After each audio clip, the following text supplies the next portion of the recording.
back here on Sandsway today. We are continuing the Miraculous Series. This is episode number 2, and I have on today, you know her as Raunchy Bird on social media, on our social media platforms. Uh, Raunch, so are you okay with me using, I guess I shorten it to Raunch, but are you okay with that name to use Yeah, throughout this fine. episode? That's fine. Okay. How are you doing? How's it going today? It's going good. Super caffeinated, excited, nervous. Nice. I've got a coffee with me right here too, Mhm. so I'm going to be caffeinated throughout this episode as well. All right, so everyone, just to give you a little context about Raunch, she's active on Instagram, from what I've seen, Instagram, Twitter, which is now X, Mhm. TikTok, and you also have a Patreon I do. that I've seen. On Instagram, Raunch has 2,800 followers, or over 2,800 followers. TikTok, you have over 6,500 followers with over 350,000 likes and multiple posts with tens of thousands of views, including, this is what I saw last night. I think it was maybe not your most recent post. This was an animation, but it was pinned. It's got a million viewed post Mhm. on TikTok, which is crazy. That's amazing. Yes, thank Um, you. and then I couldn't. So, do you have a Twitter and X account? I do. It's the same. It's raunchy_bird. And do you post? I'm kind of new to like X as well, just as a like even when it was Twitter. Do you post a lot of your content on there, or is it more of like a community It's my thing? content, and I just don't get as much traction there, so I'm not as active. So I'm not like scrolling through it all the time and talking to people, but I do post on. Oh yeah. Do make something. Okay. Cool. Cool. So yeah, just to inform everybody about um, where you're at and what you're on and what you usually post. So um, I guess I want to start right at the creative beginnings, and this could be through um, just throughout your life, like when your interest in animation or as an art, like drawing or I guess I call it drawing. It might be like painting too, or like a combination of the two, because a lot of the art that I've seen of yours, but just as artists in general who post online, I think it's more of like computer made art or like by programs. Hmm. Um, so as back as far as you want to go, if it started just at a really young age, or if it was like middle school, high school when you started doing or creating more of art, take me through your creative journey. So I've always drawn my whole life. I can't remember a time that I wasn't drawing or I wasn't like the art kid in a class. From a young age, I did enter like competitions for my art. I have like a box of medals. uh, Oh, sweet. yeah, and I did, or I still do, painting on canvas too.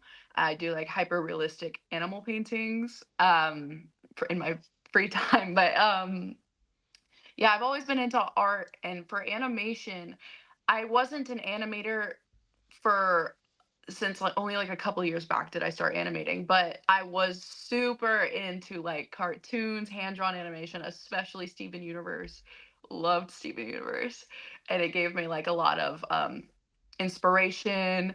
I do have like my own little characters, I guess like my OCs and stuff that um I think about in my head all the time and how I would like make a show with that one day. But I never draw them. I just know what they look like. I think I did concept art once. But yeah, I've only been animating for about I think 2.5 years. 2.5 years. Mhm. And you brought up Steven Universe Mm. as kind of a inspiration for your art. Is that right? Or Yes. just a show that you enjoy watching? Yeah, I both of them. I loved the art style. I loved the story. It definitely was one of those shows where I was like, I can't believe that more people aren't watching this, even though it was like a super popular show. It was like Oh super yeah, yeah. I got my mom on it. My mom loves Steven Universe. Like, Oh, nice. Yeah. yeah, like every time a new episode came out, the whole family would sit down. It was like really good, and I didn't know like animation could be that deep. And since then, I'm like, I want to be able to create something deep like that. And then it's not even just 2D animation; it's also 3D animation. I respect a lot of the people who do the CGI for like shows like Game of Thrones, like with the dragons and everything. Um, Yeah, yeah. my gosh, How to Train Your Dragon, amazing, 10 out of 10, favorite movie Oh, in yeah. the world. So in the animation and that's so beautiful. The soundtrack, it's just like animation is like I think like one of my personality traits to where it's like I admire it so much and the work that goes into those things. And I kind of wanted to start out. So I that's how I started. Yeah, for sure. For sure. Um, I saw that at least on Instagram, I saw that your first post was September of 2023, which I guess September doesn't really matter, but like later in 2023. Um, were you so your first post was in September of 2023. Mhm. Um, were you active? Was that account or your current account active on Instagram before then? And is that when you just decided to put your first or post your first post or It was not active. When I got back into Miraculous, so I was into it a while back, like a long, long time ago. And I remember, like, I can't remember if it was middle school or the beginning of high school. I watched it and I got up to the point where Luka was introduced as a character. And oh yeah. I'm not gonna cuss or anything, but I remember thinking like, why would they add him to the show? It messes up the whole dynamic. Oh my god! And then I stopped watching it, and then I saw like a clip on TikTok like a few years after that, and or maybe a couple years, and I was like, why does this show look good all of a sudden? So I like started from the beginning. I kept an open mind this time, and I watched it all the way up through the end of season 4 because that season 4 had just concluded, which is what a part of a clip that I saw. And I was in my bed bawling, and I loved Luca by the end of it. And I was like, "Oh my God, Felix is so evil, and this is so good, and it's getting so deep." And I was not expecting that from that show. And then since then, I've kept up all the way through season 5, and then so on. I've been keeping up with season 6 so far. It is really good, in my personal opinion. But I forgot where I was going with this. What was I saying? I can't even remember what the Oh question. yeah, you were talking about Oh, activity. season Yes. yeah, yeah, yeah. Okay, so around that time was when I finished, I think, season 4.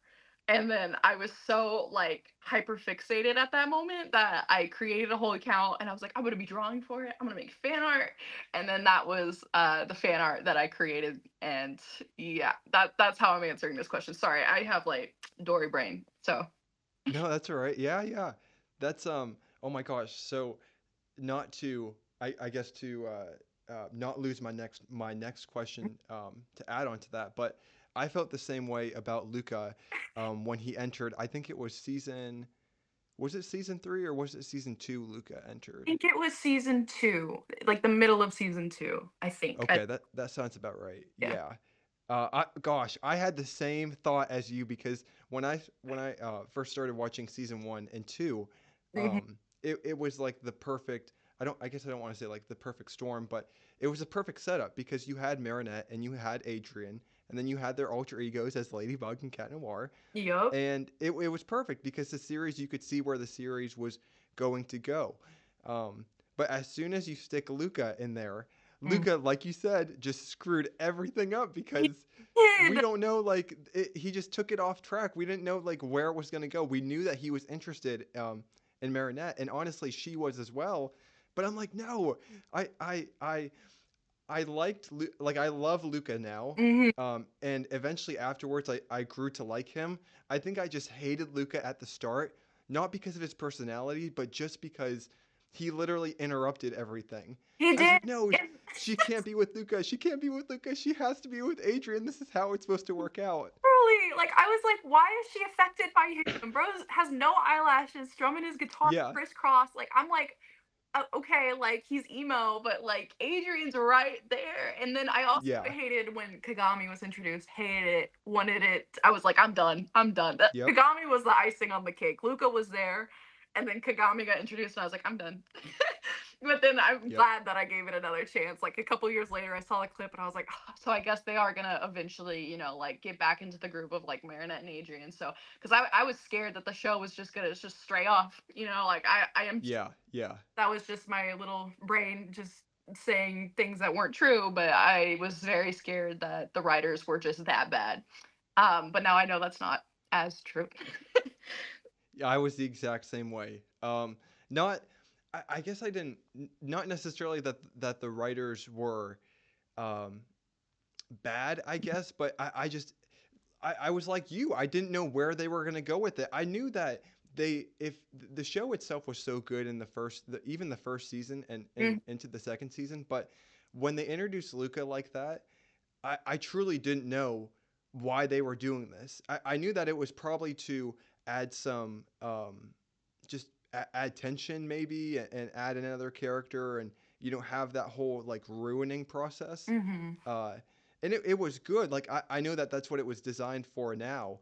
But it's so frustrating in the present when you're watching it and you're like, why is this happening? Why are they doing this to us? So Yeah, yeah, and I understand like the angst. Like I love angst now. Like I'm a number one angst lover. So I get like he's still in love with her and he can't do anything about it, but he knows her identity. I love, love, love that. yeah, I just needed time to get used to it, I think, and push through that part. yeah. So what was when we just talked about your Instagram account, and then the others that you have as well?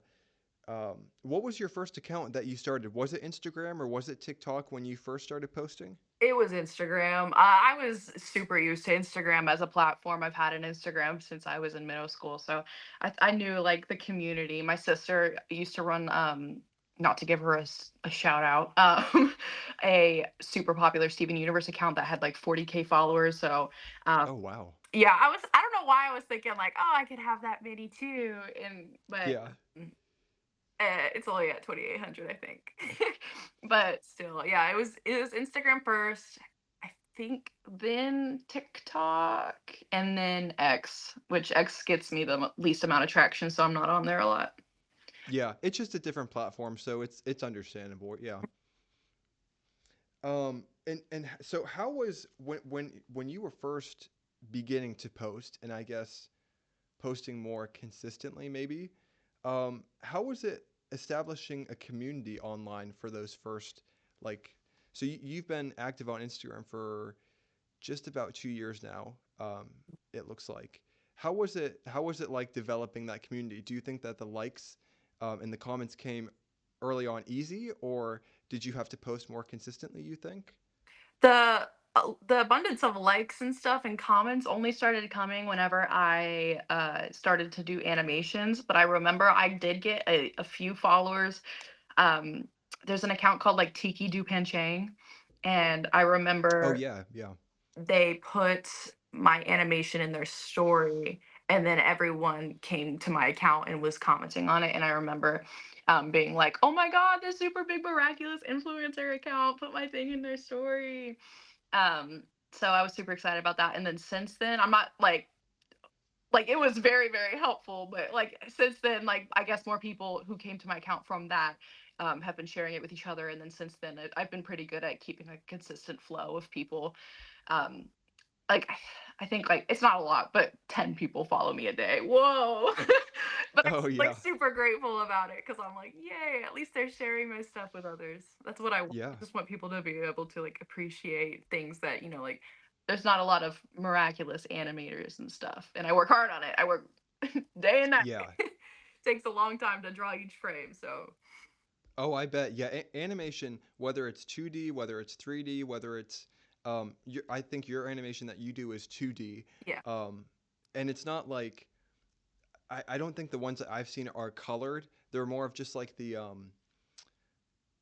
don't want to it's like it's like a drawn like a sketch style Mhm. almost, but they're super good. like it doesn't matter what kind of what style of animation is. You're right, animation takes a long time, it's a long process, Hmm. and it shows that you work super hard on it. But all oh my gosh, all your animations that I've seen, I even like, even if it's intentional or unintentional, I like the sketch style that you use, kind of like the rough sketch for the edges, and how the characters look, like the edges, and how the lines are formed and everything. It's just a really unique style to use. So Thank you. Yeah, I don't. I want to color it like the most recent one that I'm working on. I do want to color it, but it will take so long.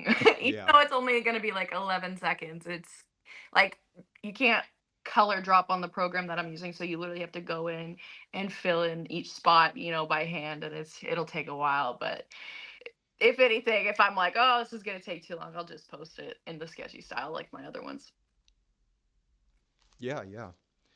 Um, so when I said about the establishing a community online, when you started or I guess I assume you probably talk to other creators now, and even then, whether you comment on their posts or um, you're just through the DMs and everything, just talking with people, other creators and other artists.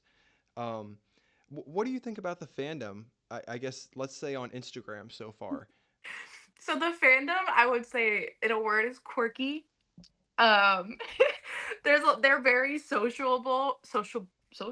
I think that's how you say it. I think that's a word. Yeah. Yeah. Um, and they're super super sweet. I've never had like a bad experience with anyone in the fandom. I actually surprisingly don't talk to a lot of creators. I talk to like a Oh couple wow. small accounts occasionally. Um, but they're like my biggest hype men, so I'm like, yeah. Yeah. I don't ever talk to like big accounts, and I don't talk to a lot of influencers or anything. But the people that I do talk to are so sweet. I think everyone in the fandom is just so sweet and supportive, and they're always looking for more, and they're always just like the kind of people who, when they repost my things in their story, there's always like a comment that's just like, Raunchy does it again. Like, it is just like Oh yeah. those little things like make me excited to keep going and keep making and creating. So I think everyone's really sweet, just a little quirky, but like in a good way. I agree. Yeah, it's so interesting because when I let me think, when I started my podcast account on Instagram, it was probably I think it was like February or March of 2024 or of last year, yeah. When I started it, and I don't have a lot of posts on it now. I think I might have 7 or 8 posts. I need to get better at my consistency, and posting more. But when I got into Miraculous and I started following creators and artists and more of like the news accounts, kind of like the Ladybug News, kind of like Tommy. Um, I agree. I mean, the fandom is really. I don't know if it differs a lot on different platforms because I'm really on Instagram mainly. Like Hmm. I said, I've started an X account recently. Hmm. It was really recent, honestly, probably like 3 weeks ago or about a month ago. I started it, um, and then I need to get back on TikTok as well because I know that that's another good platform for it. But I think that the group that or really the group of creators that I follow, I think that we share a lot of them, and I think a lot of the creators follow each other. So there's probably like a group between maybe 50 or 100 to like 200 accounts that all follow each other, kind of like the most consistent posters or the most consistent creators. Um, but it's a really cool fan because you're right. They're quirky and they're very kind. Hmm. Um, honestly, everyone that I've reached out to just to comment or like you and Tommy to come on the podcast and just talk about the series. Hmm. Um, I was I was not necessarily nervous to reach out, but whenever you reach out to other people on Instagram, they might not necessarily see your messages due to like the settings on Instagram or um, you know there might be well there are scammers on Instagram and there's like Yeah. bot accounts and everything, but everyone that I've interacted with, yeah, they've been super super kind and I think it's just a very vibrant community. Like it's a very happy community. There's we I think we complain about the show for good reasons, and not really complaining, but like Yeah, we're just all being just like, so what the invested heck into was it. this? But Yeah. yeah, yeah. But yeah, I totally agree that the fandom, especially on Instagram, is super supportive of each other. I see a lot of comments from a lot of different creators that follow each other, kind of like I said, and yeah, it's just really cool. Hmm. All right, let me see here. So I was gonna send you. Let me see if I have them on my. I have them on my notes over here. So I was gonna send you just so you could look at them, some of the art that you have on your account, just to switch over to more of your art and talking about the process. Hmm. I guess I can share the first one, which I'll probably put these put visuals up, like visual representations up when we're Okay. um, talking about them, just so people can see them. Hmm. But your first post is I think it's like a combo with Cat Noir and Cat Blanc, and that this was your first post on Instagram. Hmm. Um, could you take me through your art process? Yeah. So for that one specifically, I remember I did like a lot of shading and it's more realistic than cartoony style. That came from I was trying something new. That was an era. Where I was looking on Pinterest for like different types of lighting and then taking that lighting and seeing the like what I could do with a certain image. I love Cat Blanc and I love obviously Cat Noir. He's my favorite. Uh, Yeah, so I wanted to draw them together in like a not a yin and yang kind of way, but like just like have them like duality. You know what I mean? So for that one, that's what that process was like. And just trying out a new art style. I wasn't very super uber proud of it, but I did want to, get my foot in the door with starting an Instagram account and um being able to like post things like because I assumed that's what my art style was going to be when I made Miraculous fan art. I assumed I was like, I'm gonna be like super realistic because I've seen like some super realistic ones from other artists where they like do like the crazy shine on the like the leather on his suit and like so many details. I just realized after a minute I was like, this is not me. I'm more like cartoony, so that's why I kind of switched over. yeah. It's I don't know if you said it before, but your style to me, like when I first saw it, it's like a blend between realistic and like cartoon. So it's like realism with a mix of cartoon in it, which is really cool because that's usually how um, animation styles are done now, especially 3D animation. Hmm. Um, they're more realistic styles. So to see art like that, and just different art styles in general, that's what attracted me to your account. I think it was like I wish I could remember when I first saw some of your art because I was looking around just at more creators to look at art and just to see fan art and possible animations or any more news accounts that I could follow just to stay up to date with everything. Um, and when I looked at yours, I don't know which one I saw first. Um, I have a couple of them saved on Instagram on my podcast account. Uh, but let me just take for example. I guess I will just take for example the first one with Cat Noir and Cat Blanc. Hmm. When I saw that one, I was like, oh my gosh, this is so cool because what you just explained is it's a blend of realism and cartoon. I'm like, oh my gosh, this drawing is amazing. And so I went to your account and I looked through everything. I'm like, oh my gosh, there's even more art. This is so cool. So Thank um, yeah, it's just it was really cool to see that style and what if you feel comfortable, what software do you use? Like what programs do you use? I use Procreate, and then for my animations, I use Procreate Dreams. So I was so excited when Procreate Dreams came out because it's a super new app. And I remember when it did come out, I was very intrigued, and I uh, bought it for $20, and then I started with like little tiny animations, and then like test animations, I guess, and then I realized I was like, this software is really easy, and so is Procreate. Like I you can give my iPad to a 3-year-old and it will tell you everything that you need to do, and then a 3-year-old can make like a ball bounce. Like it was so great. And then so that app actually was the thing that taught me how to animate. I was completely self-taught. I had no clue how beforehand. So I shout out to Procreate Dreams, I guess. So it just started with a when you say self-taught, so it just started with like an interest in wanting to get into animation, and then when you started with Procreate, the app, well, the program itself had a I guess a lot of, I don't want to say help because you did a lot of this on your own, but I guess it was just easier to use or like easy instructions to like get into. Yeah, it was super, super easy to use. And like I knew like the basics because I did watch a lot of, go through the process of animating things like Oh behind, yeah, yeah. for like Steven Universe. I know that Rebecca Sugar would do a lot of like, these are the storyboards and this is how I made this scene, and we hired on, James Baxter to do some super smooth scenes. So we actually have a cat that lives in this house. His name is James Baxter, named after the animator. So Oh yeah.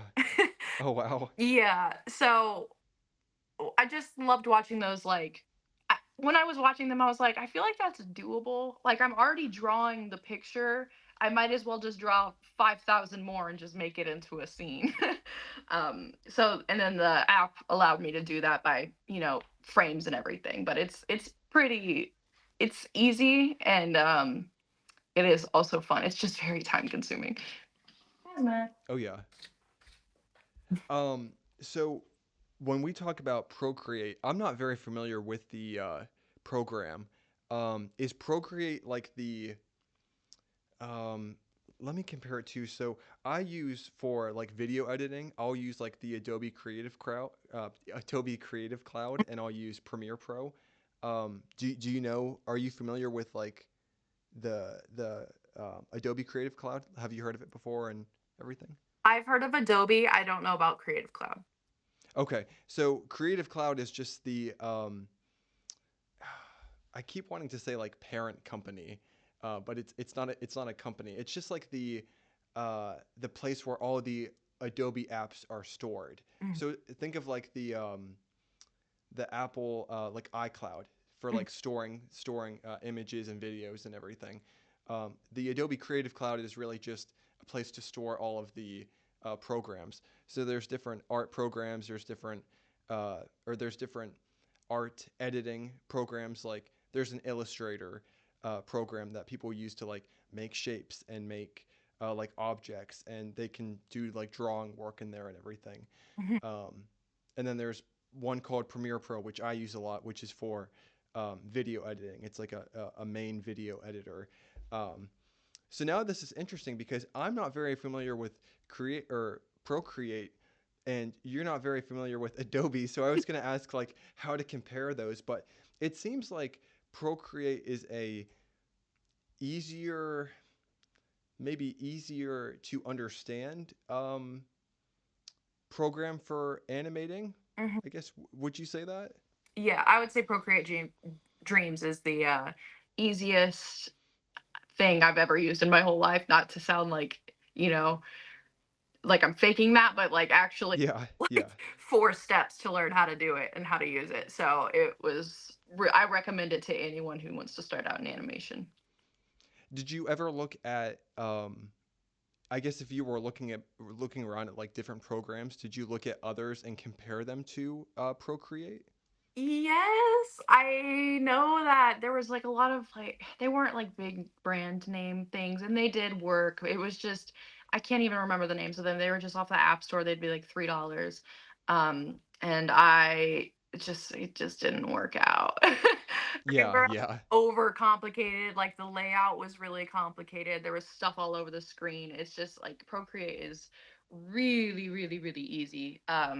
In terms of like keeping, I guess keeping the space clean, even though it's like all on a screen. Like everything's got its own tab. There's shortcuts. So like if you use 2 fingers, tap the screen, it deletes something that you just did instead of having to, hit the undo button. Like if you don't want to ever take your hand off the screen, you do not have to. So I love that. It makes it way faster, way more efficient, way cleaner. and does not confuse the does not confuse you.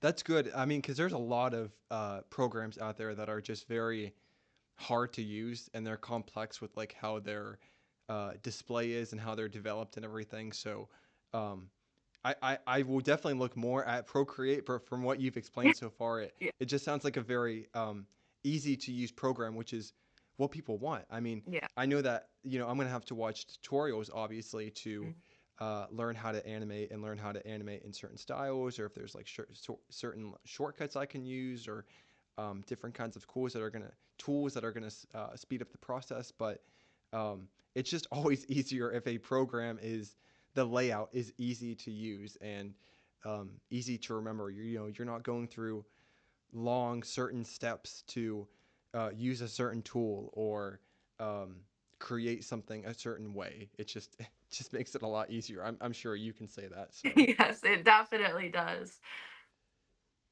is there I think you brought up before you paid $20 for it. Is that right? Yeah. So it's, I think, I don't know if because I bought it when it first came out, so that's probably why it's Okay. so expensive. But it's a one-time payment upfront, and then you can have it for life, and it's definitely worth. Wow. Yeah. Wow. Yeah, that's what I was going to ask. That's crazy. So there's no like monthly Nope. subscription or anything. Nope. Wow. Okay. Do you know if like now there might be they may have changed like the payment method, or do you think it's still at like that one-time fee? I think it's still at the one-time fee. Yeah. Wow. Okay. I'm definitely gonna check that out now because that's super intriguing that it's just like that one time payment and for $20 that's it seems like you get a lot and like an easy to use program for that amount, which is good, which is superb. So Yes, it's definitely worth it. Like at first I was like, oh, $20. Like, what if I hate it? And then I yeah, used it and I was like, this is the best thing I've ever used in my whole life. I'm so glad this is in my life right now. And it might yeah. even be cheaper now. I haven't checked, I should have. But it might be even cheaper. And then they also definitely have sales for the Procreate apps. Oh, nice, nice. So we talked a little bit about your animation in the beginning and a little bit now just with Procreate, but what can you tell us about your animating process? Kind of like, can you take me through steps like beginning to end, like when you think of a concept that you want to do and like the style and the look and everything, and then take me through the animation process of how you um, actually create it? Yes. So it all starts with something called maladaptive daydreaming. I don't know if you're familiar with that. But I do that quite often. I can do it while I talk. I could do it, while I'm writing something down. And it's just like it comes from a lot of like songs, which I'm in my head a lot, and I'm definitely like I listen to a whole bunch of varieties of music. I like everything except country. So like my playlist is all Okay, over yeah. the place. Um, and I will listen to a song and I'll be like, oh, that's so Lady Noir. And usually with what comes with that is me not daydreaming, but like thinking like, in what context would this ever be used if like the script was kind of like this. And I loved the movie because of that, because it was a musical and it was like so much romance and all that stuff, and one of my favorite things ever. So I was thinking, and they usually start with me just being like, I really want it to be like romantic or angsty. It starts with like a if it's an angsty song, I'm thinking like I want this to be angsty. Um and if it's a romantic song, I'm like, oh my god, that's so cat noir.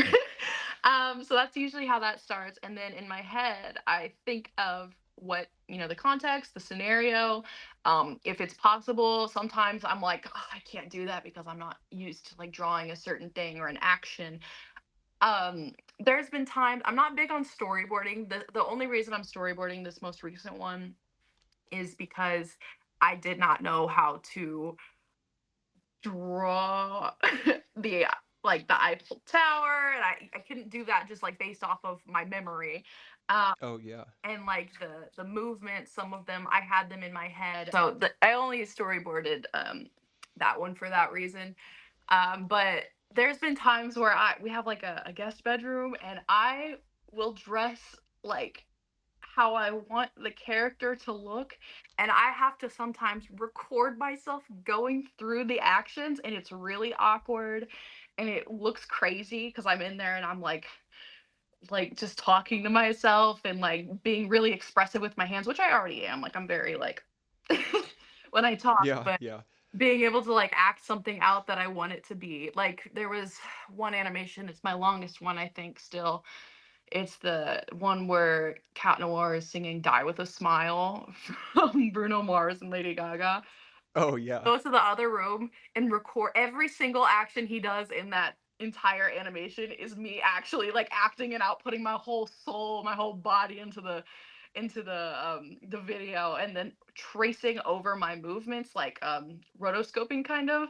Um and getting him to be able to like be that expressive and like holding his heart and whipping his head around like that, it was so awkward to film. It took me like 3 hours and I was like wearing all black, like trying my best. I put my hair in like two space buns for his ears so I could see how they would move and like certain.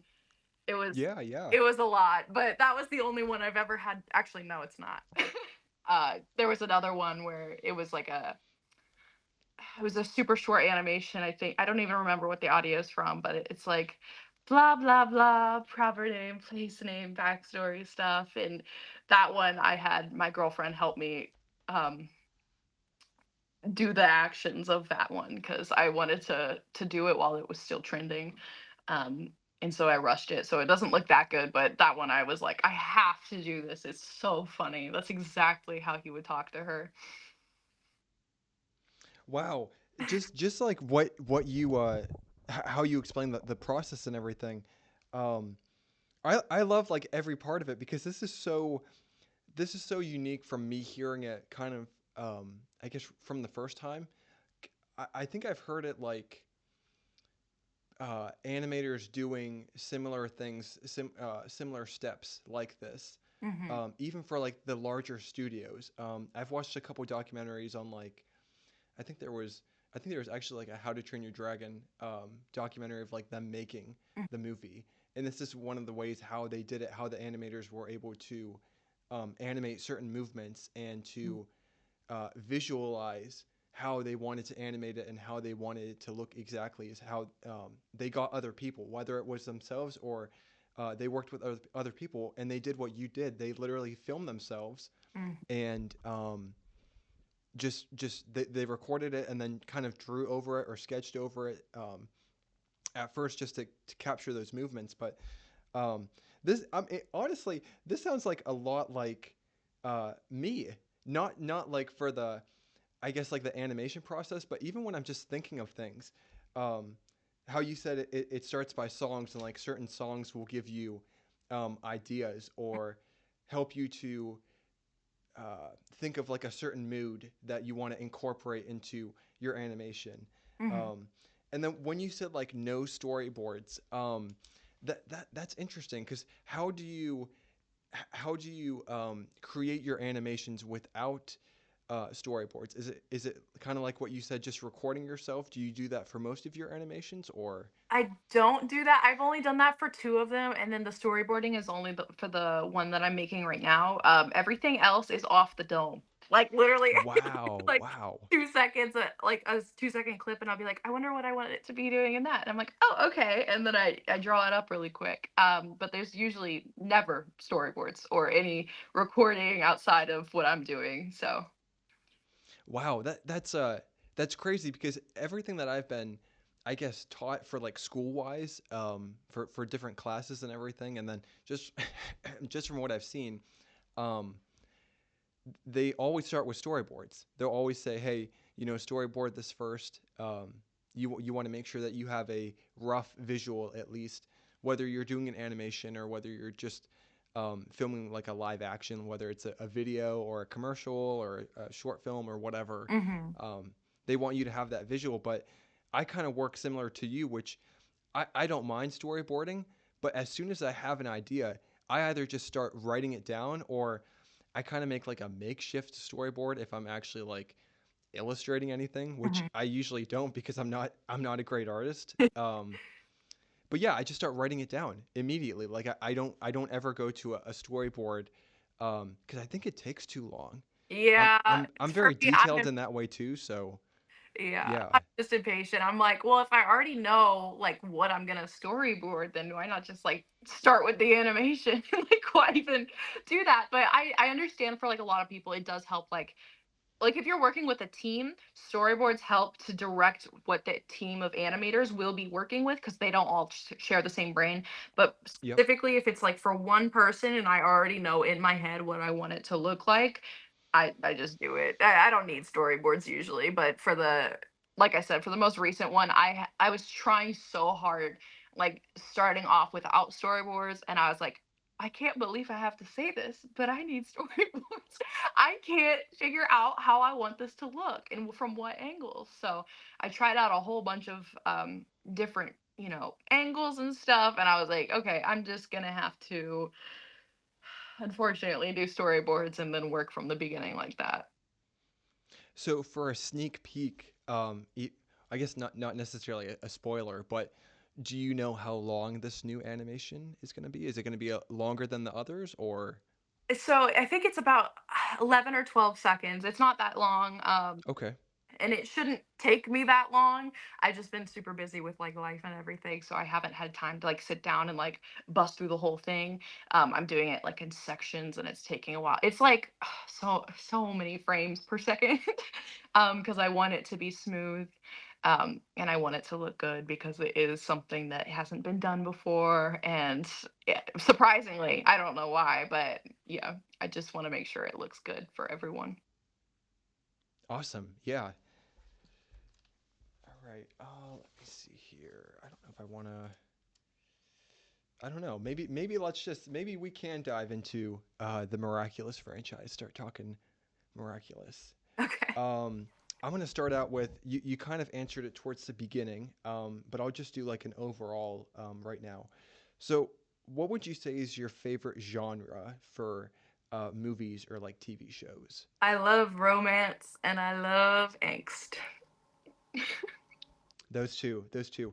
Okay, so I don't know if I asked this before when we were just chatting like on Instagram, but I looked up the angst definition, and I sort of remember a little bit of it, but could you give me a refresher?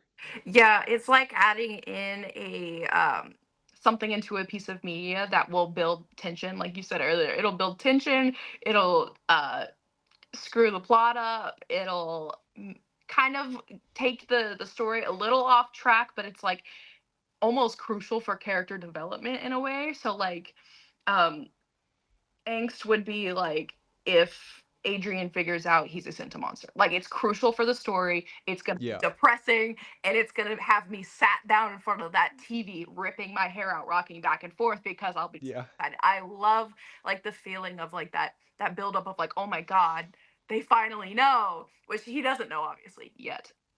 yeah, But like you're just like so excited for that kind of, it sounds like horrible because you're like, oh my god, yay, a depressing scene is coming, but it definitely makes the story more interesting for me, and angst always does that. Or like Luka would be considered angst, I guess. I love him to death, but at the time when I was, smaller, I was like, why is he here? I hate this. Where's my yeah, yeah. program?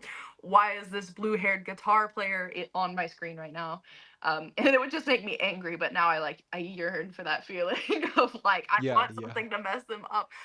This sounds horrible, and I can't believe I'm about to say this. I want Adrian and Marinette to break up. Like, I want them to break up. Oh, interesting. Yeah, I want Interesting. Okay. the Lady Noir can happen. I know they're the literal same people, but like we've had Mary Chat, we have not had any Ladrian. I surprisingly love Ladrian.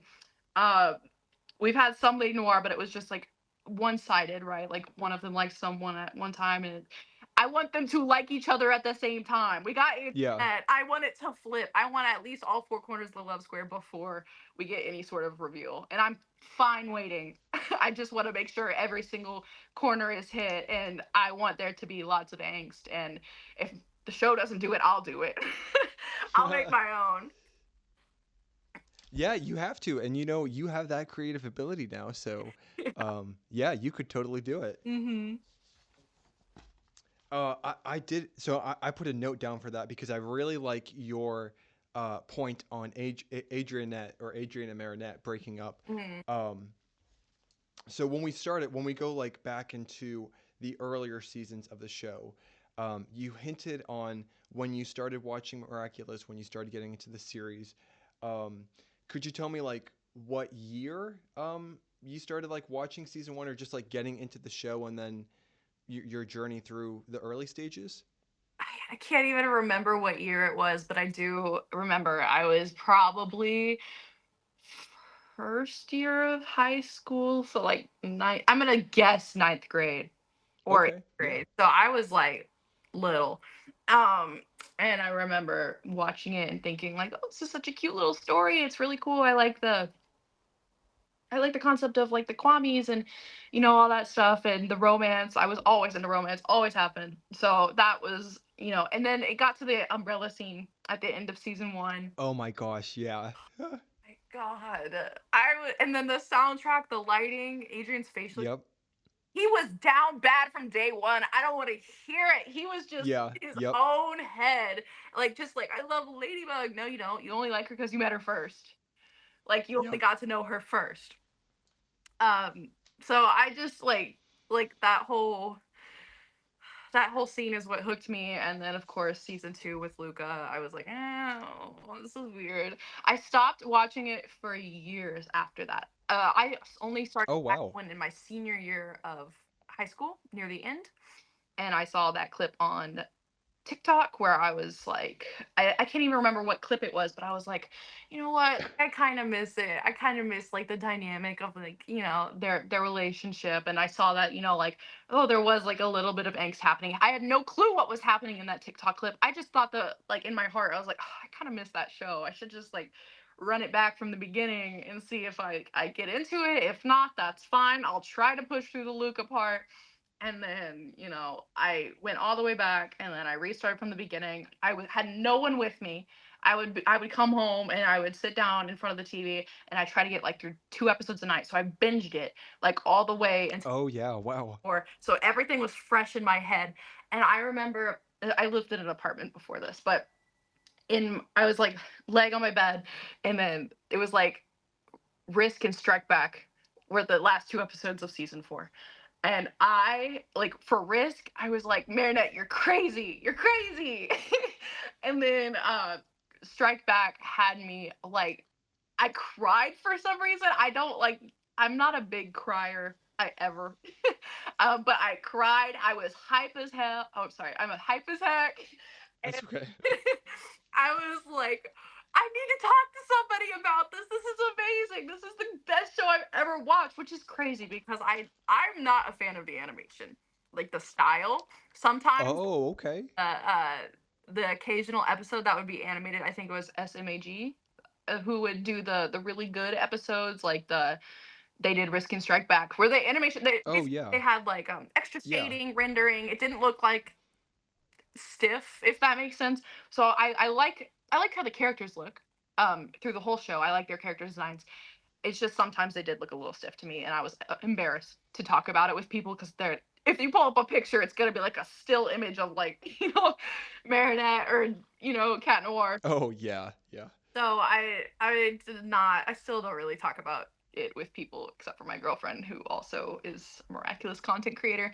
Um, but yeah, I really liked the episodes where they were really well animated. And I don't know, the end of season 4 got me so hyped, like, and then it went on a hiatus for such a long time, and I was like, oh my God, like, how do people wait? And I made it through like the Steven Universe hiatus where it was like a year and a half, so I was like, okay, I can do this. And so I waited, I was patient, and I got season 5. Loved season 5. My favorite episode is Elation, for obvious reasons.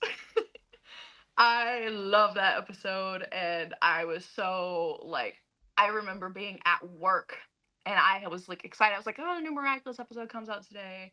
And I worked at a zoo Oh. and I was behind the scenes of one of the enclosures, and I was alone in behind the scenes. And I remember like opening TikTok for like 2 seconds, and it was the a spoiler of Mary Chat kissing, and I thought it was fake because I was like, Oh wow. no way that could happen in one episode. Yeah. And then I scrolled and it kept coming up, and I was like, is this fucking real? And Oh no. Yeah. and No, no, no, you're good.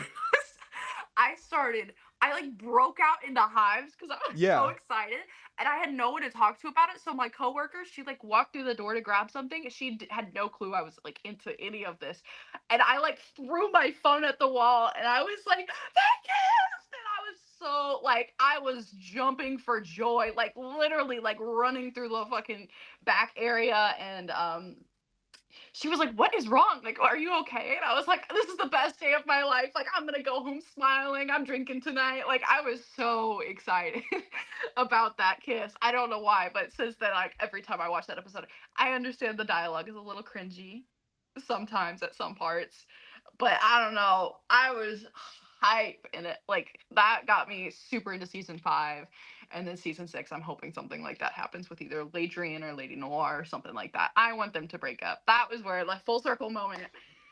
I want them to break up so I could get more scenes like that where it's like angsty and then it ends up romantic.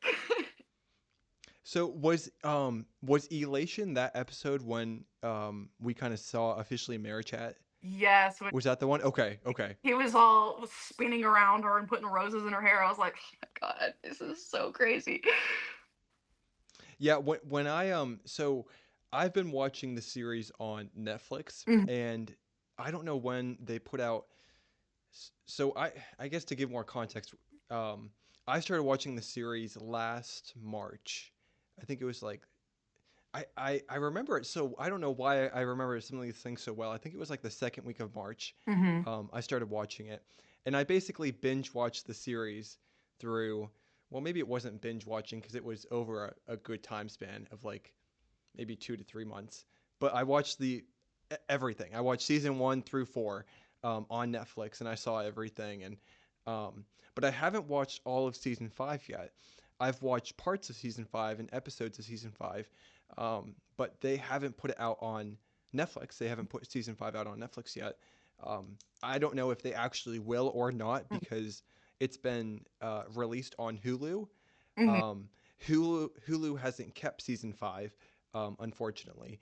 I know that they brought a couple episodes back um, a couple weeks before season 6 premiere, just so the fans would have um, episodes to look back on to recap or see what they missed or just to jog their memory and everything. Mhm. Um, but there are so many great season 5 moments, just clips that I've seen, and I've probably seen like if there's 26 episodes in every season, I've probably seen maybe half of season 5, but it's been mixed up. So it would be like episode 1 or like episode 4, and then episode 7, or like the last one. I think I actually saw the last episode, which I was grateful for because it's great to see the last episode.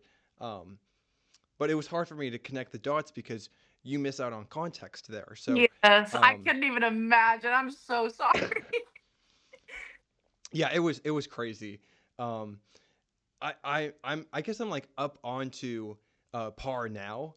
Now that I've started watching season 6 with everyone else, and of course I've seen the first 4 seasons, so uh, I'm not like in the dark because I've even though I may have not seen those episodes or those missing episodes for me in season 5, um, I can kind of connect the dots and see like what may have happened, or because I know that like Adrian and Marinette are now together, so Yeah. uh, I was trying not to spoil myself because even like probably 2 to 3 months ago, I didn't know. Like I was trying not to watch season 5 or like anything from season 5, and Mhm. it's how difficult it is on social media when you follow a bunch of different Miraculous creators and everyone's posting spoilers and news everywhere, and I'm like, Yeah. no, I can't do this. I can't see this. I need to watch it in order. Yeah. I So, can see where that's difficult because the second something happens in an episode, especially when it like just releases, every single platform I've ever been on will every post the person. highlights or like the Yep. angsty parts or the Yeah. romantic parts, and you're like, wait, I haven't seen it yet. And it's the worst because you don't want to be spoiled. I made sure to stay off social Yep. media for Where Papa's, which is what was a season 6 episode that came out. Yep. Amazing. Amazing. I'm so glad I stayed spoiler free for that one. So you've watched it so far. You're up to date. Yes, I'm up to date. I Nice. think it's on a mini hiatus right now though, so there's not anything coming out. It is, yeah. I haven't seen any episodes uh, or release dates for March yet, so I don't know when they're going to pick it up. I'm gonna be looking at news either on Instagram from other people or maybe researching some more. But um, for as long as we've waited from season 5 until now, and then all of like the updates and mini delays and the mini hiatus that we're facing right now, Mhm. uh, I'm wondering like, okay, so if the season is finished, or if like 80 to 85% of the episodes are finalized and everything, then why don't you continue releasing them? For Like what's the problem? I So don't know. Like I will even watch them in French or whatever language they come out in. Like I'm fine with subtitles for this show specifically. I'm not with other shows. It's really weird. I think it's just the hype of like I have to watch it right now or I believe it. Yeah, yeah. but yeah, like even if it's not even like it's not even in my language, I'll watch it so they don't need to worry about it. I think that goes for a lot of the fandom too. Oh yeah, definitely. When was your so you said you had a break with Miraculous. Hmm. Do you know like between which seasons your break was? Yeah, it was between season 2 to 4 or so, and including all hiatus time and all episode release date time. So it was at least, I would say, 3 years. Wow. Yeah, that's a while. That's a while. Yeah. Um I'm trying to think because I had the dates or I've looked at the dates before for the previous seasons. Um I don't know if you remember necessarily because I know that there's been um I guess not because there has been delays with the show. There has been delays with the series, um, but it's expected because when you're creating a new season, you're doing all the voices and you're doing the animation, which is the animation takes the longest for production wise. Hmm. Um, I'm trying to think like how what the release dates were for each season because I know that the show started or the show premiered in 2015, Hmm. and now we're in 2025 now with season 6. Hmm. I think it's like roughly a year and a half to 2 years for every season coming out. I think that's right because a total of 10 years and just over 5 seasons. So, Yeah. um, I would not be able but to do that math. Kudos to you. I'm in an analysis yeah, class right now. I'm trying right now, but I can't. I had it before. I'd be I don't. like, I carry think the you're four. right. Yeah, I think you're right because the hype is really just keeping fans around.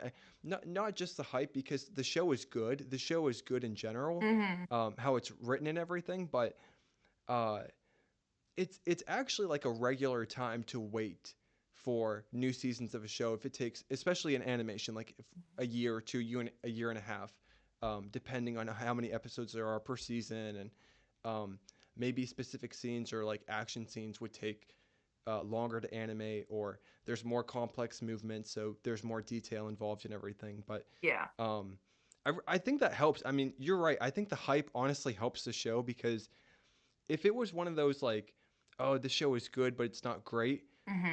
more of the fans would have left, Yeah. um, because they were tired of waiting or tired of. It's one thing to like wait for a show or wait for future seasons to come out. Hmm. It's another thing to wait for unexpected delays, and that's one thing Miraculous has really had versus like other shows that I've seen, is unexpected delays and just the animation. And I'm like, what's going on? Then like, why is this? Why are we always getting delays and why is this taking so long? And So not only that, but like for some reason specifically, I've never seen this in any other show. They love just airing the episodes out of order. Like yes, I can't yes, stand that because I'm like, well, what if we miss something that's like crucial to the one that you're playing? Like, why can't I'm fine waiting as long as they're in order. I'll watch the episode anyways. I can't help it. I'm just so excited. But like, yeah. I'm like, how is that a good marketing tactic to like be like, okay, we're at airing episode 13, and then we're gonna air 2 and then 7 and then back to 1. And I'm like, what is I got whiplash. I'm like, where am I? Yep. Why are we on this episode right now? Did I miss anything? It could be like it's the season starts out and it'd be like Ladrian, and you're like, okay, when did they get together? And then it's like season or like, and then like episode 2 comes out after that, and it's like they're still together, and you're like, oh, well, what what's going on? Yeah, and even like Thomas has, or well, Thomas Destruct. Everybody knows just Thomas. I would assume, but Yeah. he's been posting recently for fans having questions about like what you just brought up. Why are the episodes out of order? Why are we still doing this? And he says that every episode can be a standalone, and Mhm. I'm like, but that's kind of not possible because if there's a narrative in a show, then Yeah. certain things come before others. That's just Yeah. how it How is. like So storylines work. I think Thomas, yes, like, I don't want to be like a massive hater, but he does seem to like gaslight the fans. yeah, yeah. They'll say something to him, and he'll respond with like a snarky comment that makes absolutely no sense, and then he'll block them. And Oh I'm yeah, I've like, heard of that. Oh yeah. gosh. And I'm like, well, how is that helping the situation? Like, and Miraculous doesn't go to like a lot of shows for animation do like panels, like where the voice actors will sit down and answer questions. I love watching Yeah. panels and stuff. Miraculous was supposed to go to, I think it was MomoCon. I can't remember, or maybe San Diego Comic Con. I can't remember which one it was, but then they Okay. canceled. So they weren't able to communicate with fans between the season 4 and 5 hiatus. I remember that. And then on social media, Thomas was just being kind of rude, and not answering any questions, even though they were supposed to be doing that.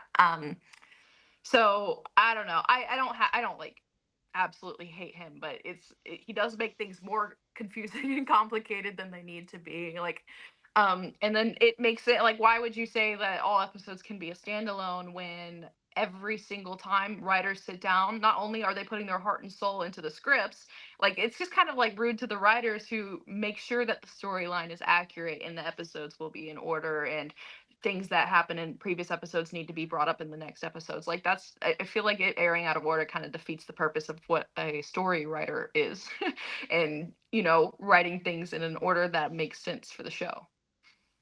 Yeah, and it's weird that he says it that way because he's the director.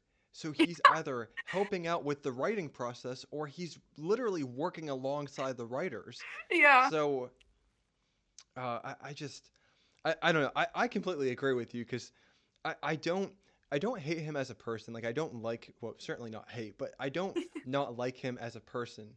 I sometimes I just don't like his responses because you're right. It's more confusing for the fans who are reaching out to him, or just fans that maybe not aren't reaching out to him for questions, but people that are going to be viewing his uh, responses if something like this is happening, a delay or hiatus or between the seasons or whatever. And I don't know if he just has trouble with it's just a thing that he has trouble with responding or communicating. I don't know because if I was like one of the creators and I had such a following like this, I would just it's good to be kind to people, For but real. I Okay. don't know. It takes like 2 seconds to just reply and be like, hey, you'll figure that out, like in a later season, stay tuned.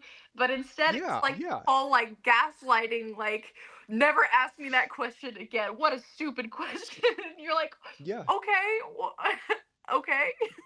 I'm He confused. doesn't even have to be extensive with it. Just Yeah. like you said, just give like a couple word response and just say something like you'll figure this out later or um yeah, just something like that. But Yeah, without no, they spoiling. yeah. Super easy, or just being like, "Stay tuned," winky emoji. Like it's like it's easy as that. And it always ends up being like a huge fight on Twitter between the Yes. fans and Thomas. And I'm like, I don't understand how that's the marketing tactic, but people are still here. I mean, I guess sure. I guess it's working enough or it's doing some sort of job because yeah, fans are still here, so Mm-hmm. yeah. Um So at the beginning when you said why you kind of got into Miraculous when you started watching the series first, you like the romantic aspect of it um, and everything. Why why do you think that Miraculous, or maybe not why, but do you think that Miraculous, like as a whole, production wise, like animation, and then with the writing and the storytelling and the directing style, how would you say it's different than other shows in a positive way? um, I would say I really think it's insanely unique. So what sets it apart from like other things, like if I was gonna go like watch another romantic media, I love the concept of like they don't know each other's identity. That's an extra Yeah. level of like Yep. layer. Um, there's romance coming from four corners of two people, Yeah. instead of Really. it just being like, you know, that these two people are going to end up together and they're going to be fine. It's like you've got so much to work with. You can have a It's whole, the love score. Yep. yeah. Yeah. And not only that, they just stray out of the love square sometimes. They're like, you know, Adrian Kagami, Luka and Marinette, and you're like, okay, Yep. it's just a lot to work with. I also like how the characters are built over time. Marinette has annoyed me in a couple parts. Oh yeah. Oh Just yeah. from massive cringe attacks where I was like, oh my god, girl, what are you doing? I want to like grab my TV and shake it. Um, but I still love her as a character. And to me, like, she's an accurately represented teenage girl. Yeah. A lot of people would disagree with me there, but teenage girls are cringy like that. Like I did cringy crap whenever I was, you know, littler teenage Yeah. girl. So I did things like that. Like I was weird and didn't know how to talk to people and I still am, but like I think that the characters are represented very well for their ages and um just they do such a good job of building up that romantic tension, I think, with all characters, all four corners of the love square. You don't get to see that in a lot of other shows. Like you can ship people in other shows. It's romantic in that way, but this one, like you know that there's an end game, but you have to jump over hurdles to get there, and you have to sit down and watch and freak out over it. And it does a really, and also like the Adrian and Marinette's color schemes being opposite whenever like it's like what is it called when the lighting's reversed. Um, that's pretty cool. And then the good luck versus bad luck aspect, like ladybugs are good luck, black cats are bad luck. One of them's creation, the other's destruction. Like there's just so many things where it's just like they're split. They should be completely total opposites, but they get along so well and they're partners, and they have no idea that they're dating each other. Love that. Yeah. Yeah. Like I love that so much because I'm like every time there's like a scene now where it's like Adrianette and stuff like that, I'm like they have no idea that they're ladybug. They have no idea. Um, and like you could think about it like how they would react if they knew. It would. It's just like I think it's just super interesting. It sucks you in, and then you're stuck there and you can't get out of it. Yeah. I just I like asking people that question of like the why is this show different, because whenever a show like this blows up, because I think I said it before, there's good shows and there's great shows, Mhm. and there's definitely a difference uh, between the two, not just financially for how much they produce and the revenue and everything, but um, I'm trying to think because I have a couple examples that I would compare to Miraculous as shows that I've watched before. So um, maybe I guess not a show for this one, but both of us know like the How to Train Your Dragon franchise, Yup. the trilogy series. That was I don't even know because some of these shows and some of these movies and these franchises, I can't rank them on a scale like from greatest to least because they're all so good in their own way. So like How to Train Your Dragon is an example of like something that I watch and I've watched in the movies and everything, and it's a franchise that I've loved because uh, gist of what the characters represent and how relatable they are and how relatable the situations are, or maybe not even necessarily how relatable the situations are, but this is for animation as a whole. Is um, animation what makes animation so different from reality and from like live action for like a film wise is you can literally do whatever you want in animation. Eh, You can create whatever you want, any sort of world you want, any sort of environment you want, um, any sort of characters you want. Um, but I think the key, one of the keys that Miraculous holds, I mean, just like other shows, but just like other of the great shows, is being relatable to your audience. And just like you said with Marinette being a typical teenage girl and how, um, you know, you kind of act that way in that period of your life. mhm. Um, I guess I can't really compare Adrian because Adrian comes from a wealthy family, Yeah, so not Adrian, and but he's like he lost his mom. That's a common story yeah, people have, and they yeah, have a deadbeat dad. yeah, Like that's something people can relate to. yeah. It's just man, there's so much that I could like. I want to do a um, I want to do like I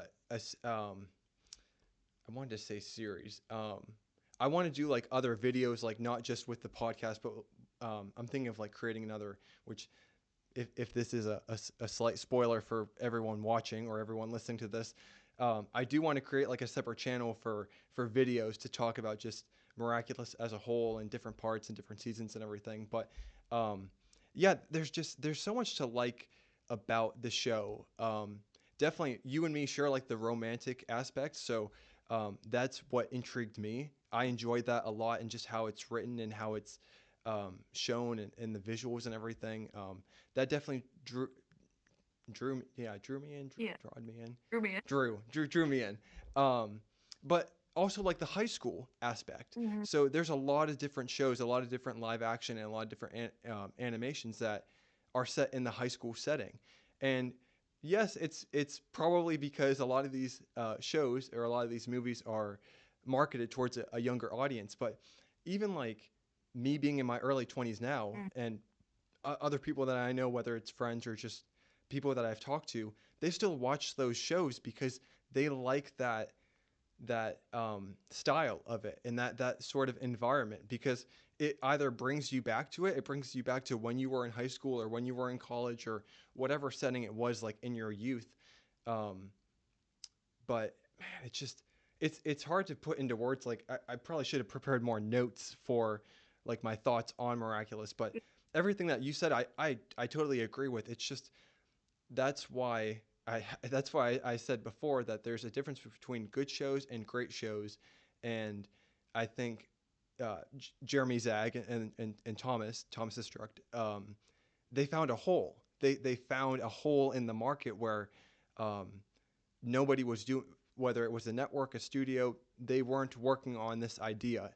Um, People will say that there's not any original ideas left, and I agree with that to an extent because there's definitely certain themes um, that have been taken, Mhm. because there's a magical aspect of Miraculous, and you have what I brought up, like the high school scene and everything, but it's all in how you differentiate yourself from, lack of better words, the competition, Yeah. which it is kind of a competition between like studios and everything, um, because you want to get a good idea and make a profit off of that. But uh, even like having the setting in Paris, I don't even remember a show that was set in France that was set in Paris in animation, whether it be a show or a movie. So there's so many different things about Miraculous that make it good. I just hope that when they continue on with more seasons, that it stays that way, and something doesn't like ruin the show, because I'm gonna be really sad if that happens. But Yeah, and going back to the thing where you were like, you're in your early 20s, and you're still watching it. Me and my girlfriend are also in our early 20s, and we also, love the show so much it yeah, like pains us. But the people that I talk to on Instagram, like occasionally are whole ass adults with kids. Like, yep, like it's just fun to be able to. like I don't really like the term kids show. I think if anything needs to be labeled on like, streaming platforms, it's always like kids and there's Miraculous in there. Yep. While it is, catered towards mostly children, everyone I know in the fan base is over the age of 18. Like Yeah. Yeah. it should say, like, for the labels on there, it should say family. You can watch it. Anyone can watch it, or like it could be labeled as like fun fantasy. It doesn't have to be, like, I don't like it when shows like even How to Train Your Dragon, I know on Peacock, the streaming platform, it's labeled under the Oh kids yeah. section. And I'm like, kids, like, I'm crying my eyes out in this movie theater after over Stoic's death. Like, what are you Yeah. talking about, kids? Like, kids to me is like Bluey. And not only that, I've cried at Bluey. I Yeah. went to my friend's house and then she was like, "Oh my god, I'm watching Bluey with my kid. I have to show you this episode." She put it on. I turned around like after like however long their episodes are. I think it's like 11 minutes, and I was Yeah. sobbing. I was like, "For kids, my like I can't. What are you talking about?" So I don't like it when animation like specifically is labeled for kids, because it any range of people can enjoy them or feel for them or like relate to it. I I don't I don't like the concept that has been created that animation is for kids, period. I don't like it. While and I know Miraculous, was intended for kids. I'm pretty sure the rating for it is slowly going up. I think it started at like the baby one and then now it's Yeah. TVY Yeah. 7, and I think it's just gonna, as it goes on, it might go up, but it's still like I'm glad that they acknowledged like, okay, maybe this isn't suitable for babies. And um but yeah, I don't like it when animations kind of directed at children. It makes the people who really like it look kind of childish, which we're all adults with jobs and families and stuff. So Yeah. yeah, I don't know. That was just my personal take on it. Everyone I know who watches Miraculous, any people that I talk to are 18 and up. So I don't know where the concept of like, it can be labeled for kids, but everyone I know is a whole adult. No, I feel the same way, and I've faced like the same argument of a lot of these animations that I watch, and just maybe not ones that I watch, but uh, different shows or different movies are labeled for kids and they're marketed towards kids. But the way that they're written and the way that they're developed are are which I guess that's probably why they put it for families as well, because these are good shows for, well, good shows and movies for families and kids. Yeah. Um, but I guess going to Miraculous specifically, there's a lot of themes that are, I would say, like, man, I had a better way to say it, but I don't know. When I watch certain episodes, or when I go through certain seasons, there's different stages of the show, Hmm. and there's things that you can take away from the show to apply in your personal life. And I don't think it matters what age you are, whether if it's like encouragement, or if it's, well, I would say it's inspirational, it's encouraging. I don't know. Maybe I'm looking at it a different way from like a regular person who doesn't watch the show, but um, I just really appreciate how it's written, because there's so much depth in it, and if people just see it on the surface level, they're not going to see like how much emotional depth is in the show, and the storytelling of it as well, and that's why it's so deep, and that's why it's continued on for so long, because it's just written that way. I mean, there's just a lot of depth. So And not only that, but like I know Miraculous, like I said, it's intended for kids, but there are themes in the show, like that part where Felix and Ladybug first meet and he's pretending to be Adrian. I think you know yeah, the part I'm yeah, talking about. Hello. yep, Like, what are we putting that in the show for? Like, for no reason too. Like literally no reason, just for her to punch him in the face. But like there was no like leading up for him to want to do that. Like he was like making fun of his cousin for liking her, and then 2 seconds later pulls that number. I was like, what? What? gosh, he was such a creeper though. Oh my He gosh, and that scene, oh my gosh. was a creeper. And then like at the in the episode of Motion in season 4, where he's also pretending to be Adrian and like I don't know, is dancing with Marinette. I was like, what is his deal? Yeah, The character is just so Like that, him as a character is not childish to me. Like that, No, that's no, not screaming. Felix. Yeah, Yeah. yeah, yeah, yeah. So getting into so Miraculous as a franchise, we have it as a series, Yeah. and then we had the movie introduced to us in 2023. Hmm. Um, so you've watched the movie at least once, Oh, many times, many times. many times. Okay. So thoughts. What are your thoughts on the movie? The animation style, the differences. So I want to preface this with whenever the movie came out, I unfortunately was not home. I was on a cruise ship, but Oh wow. yeah, I remembered opening social media and it was like a leaked song, and I think it was "You Are Ladybug," and I think I Oh yeah. like 7,000 times in the cabin of the cruise ship with my sister, and she was like, "Oh my god, can we go to bed please?" And I was like, "This eats, this bangs." Yep. And so I was really hyped about it. Then I got off, and at the time, I'm not gonna get into it. Anyways, I ended up in a movie theater by myself, the whole movie theater, watching it on the big screen, and you can't find that in Wow. Texas. Like it, Yeah. I was like, oh, how lucky am I? And so I watched it in a movie theater, which was amazing. I had like not that many spoilers, and then it came out on Netflix. And then I remember Yep. going to my apartment and blacking out the whole apartment, like putting mattresses up against the windows. I wanted no light in there, and I wanted to watch Whoa. it. Yeah. Which is crazy behavior, but like shutting all the blinds and putting mattresses against the doors so people couldn't bother me and stuff. Um, but then I watched it again, was even hyped, and I watched it I think at least 20 times now. Wow. What about the movie? My favorite part is when they're play fighting on the roof. Yeah. Oh my god! And then that whole number where he's like looking at her eyes and her lips and her eyes and her lips. I was like, oh my god! Why can't they do that in the show?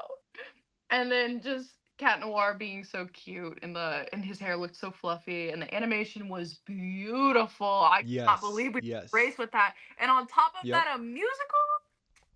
What the heck? Like I was so excited. I love musicals. I love, and because I already dissociate like to music and everything, and I was like, Yeah. oh, like I was so excited to figure out it was a musical, and they did everything so right with that movie. Even like the reveal at the end was so good. And I know they're making that second movie that's coming out in 2027, so I'm super excited for that. But it ending with like Natalie going down and seeing Emily with the peacock Oh yeah. miraculous when she's like laying down. I was like, oh, this is gonna set up for a really good second movie. But I think they did everything almost perfect for the movie. I loved it so much. And did you know that Zag was the director and writer of the movie? That makes sense.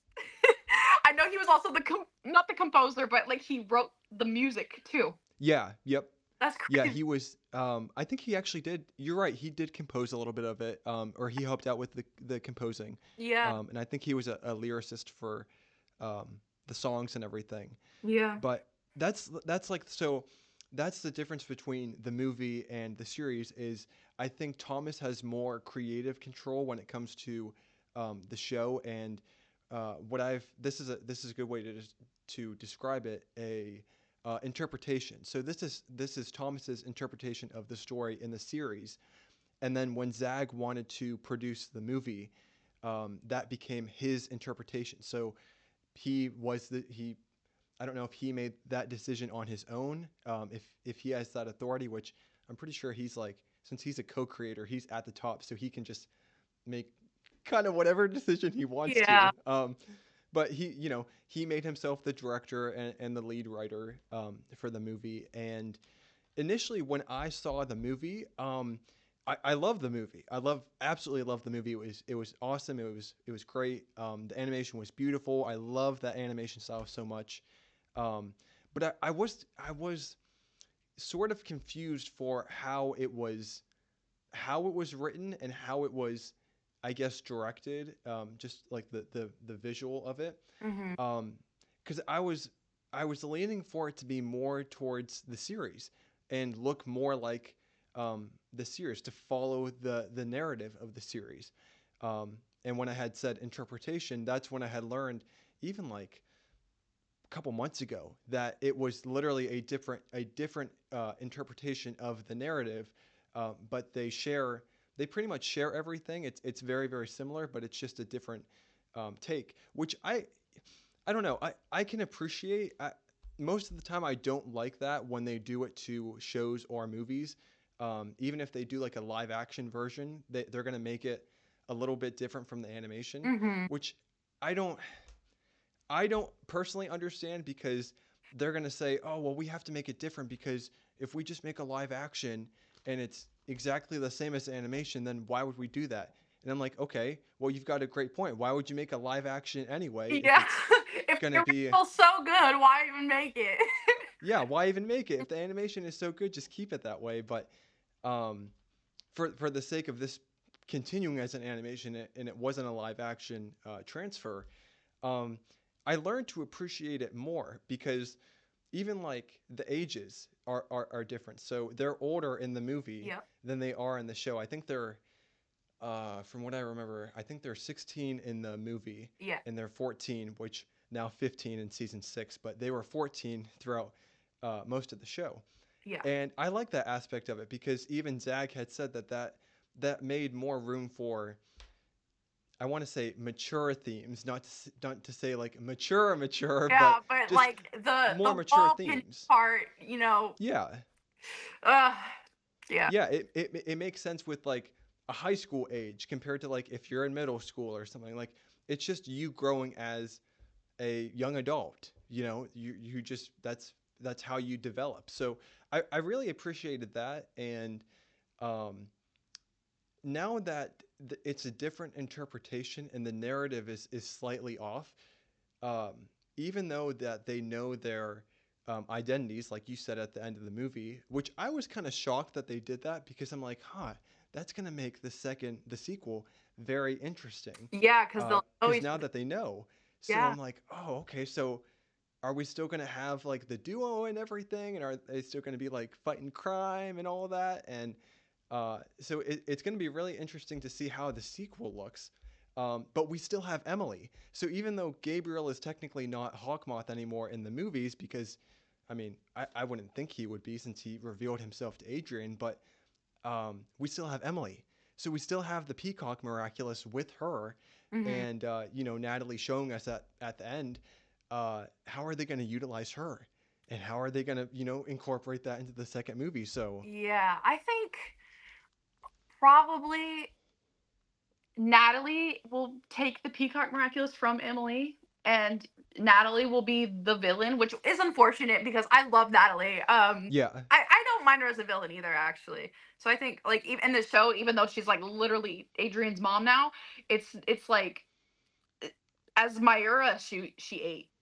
I'm sorry, she was doing all the work for Gabriel the whole time. she was cool. Yeah, She yeah, lost use of her legs for that dude, and like yeah. Really. for real, like she kind of eats. Like she's gonna be a good villain if they do decide to go that route. And then for Ladybug and Cat Noir already knowing each other's identities in the second movie, I can see her using that against them because she is such a good villain. And I could also see her creating, if they go with the Sentimonster thing in the second movie, using that against Ladybug, like being like, "I will kill your boyfriend," which is my technical, you know, boss's son. Yeah, Like I could see that if that was the route they wanted to take, or she could create other things to attack them. So she's kind of behind the scenes, the same way Hawkmoth was. She could create other sentibeings. Um, so I could see a lot of use with her being the villain. I don't know why she would per se, because I think, well, unless they go like with the she really wants Emily back too route. I don't see her, like there's no reason for her other than that to want to fight kids. So, but that's what yeah, I think. Hopefully, that's what I hope it goes down, and it's like something super angsty. Still a musical. Love the musical. It's still romantic. Very, you know, fantasy, super good musical thing that they got going on. So I want them to keep that in the second movie. yeah. I know that Zag is a huge fan of any of the interviews that I've watched with him, whether it be him talking about Miraculous or him talking about um, not necessarily past projects that he's worked on, but like him growing up loving animation and loving manga and everything. Um, I was really happy that they did a musical with the movie because all of the songs were good. Mhm. All of the songs were good and they were really well done. I guess I won't say this as like this isn't necessarily criticism, but it did catch me off guard when the voices for the songs were different from the voices from the movie. I was like, "Oh man, what? Why are we switching it They up? let Like, especially for Ladybug, like Yeah, there's Ladybug just and there's a Cat Noir. difference." Yeah. But they kept Keith as Hawk Moth, which Yeah. he hit that note at the He end. did so He well. did Yeah. so good. And then they also kept Tiki Mela. Yeah. So I'm like, if you're keeping those two, why not? Like Christina V's a good singer. Like, Yeah, I think she sings too. Yeah. yeah, she does. She has like a Spotify. I don't want to hear Bryce sing. Actually, that was the one I was okay with. I love Bryce to death. He's a Yeah. great guy. I'm pretty after the Christmas special, the Christmas in Oh, there, Solid yeah. and Bright. Yeah. That was my like, please replace his singing voice, please, God, just do it. Yeah. But everyone else, I think, should have been able to stay. Everyone else being Ladybug, I think she should have been able to keep her voice. Christina V is a really good, not really. I mean, yeah, she's a pretty good singer. So She's a good singer. Yeah. I can't remember. Do you know the guy who voiced Cat Noir's like singing voice? Drew Ryan Scott, I think. Okay, that's right. That's right. That sounds right. Yeah. No, they did a great selection with that voice. He sounded very similar and And I loved that. definitely better than Bryce. Yes. Oh yeah, Bryce would have. But it was so good. Like his voice was just so um it was so smooth. It was so smooth and it sounded like him. There were just there were no complaints with the voices like the voice switch except for like I do think that Christina could have taken that role. Yeah, definitely. I I think think she's capable of it. I think she is too. I think she would have done a good job. Because the voice, like at least for Cat Noir, Drew Ryan Scott matched Bryce's like tone, the kind of the Yep. raspiness he's got going on, just like Yeah. in what he'd be able to do. For Lou, I think is her name, Lou, Lou. Yep. She is an amazing singer. 10 out of 10. Love her music, but it doesn't sound anything like Marinette's character. Yeah. And I don't Yeah. want to say like I'd rather them have like one or the other, which I don't want to say like Christina shouldn't have had the role. I think she should have either had the whole role or Lou should have had the. Yeah. I don't Yep. think because the change is so drastic. Like in the To first, mismatch like that. Yeah. like what I can be like, and it sounds nothing like her. Yeah. Yeah. Like 10 octaves lower, and then Yep. she, like I'm like, what is going on? What is happening right now? Yeah. Yeah. Yeah. I had such a uh reaction like you a crazy reaction to like that first switch. I'm like, what? Why did they change it? What's going on here? Why does it sound different? Is there something wrong with my computer? Like what's Yeah, for going real. Did on? I get So water on my laptop? yeah. What's going on? But I guess I'll go on to so oh, here we go. Okay, I forgot my article. So did you hear that the animation studio that I guess produced that movie is closing I did hear that. So I'm on like, animation? Yeah, which is crazy because like they're already. I'm pretty sure they've already started production of the second movie. I think I I remember think so. Tag saying that and being like, "We Yeah, started today," and there was like a concept art of a cat noir that like wasn't cat noir. I don't know. yeah, it was a different Cat Noir. Yep, Yeah, and different I'm holder. like, how? What?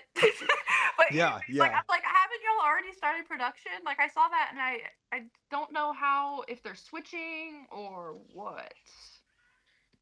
Yeah, so I have the I printed a little piece of the article right here because I know that there's definitely a lot of the fans have seen it on social media already, but just for anyone who wants to listen to um, it again, let me see here. Okay, so Montreal's On Animation Studios announced its closure. This is very recent, February 24th, which is Mhm. just about a week ago. It says Media One owned On Animation Studios, known for its work on feature films like Moon, Guardian of the Moon, Mark Osborne's The Little Prince, Playmobil, and then the movie, Playmobil the movie, and then Ladybug and Cat Noir the movie announced via its LinkedIn page that it's shutting down shop after 10 years, which I was surprised for like 10 years as well. I'm like, if you're an established studio like that and you're not even on your own, you're owned by MediaOne, Hmm. then I just I knew that they were having problems with like I think there was tax changes in um, Canada, or there were like something going on with maybe the tax credit or the tax cuts or something like that. But I'm like, if you're established like that and your parent company of MediaOne is established, why are you not able to stay open? It's just so odd to me. Like, I was shocked because like everybody else,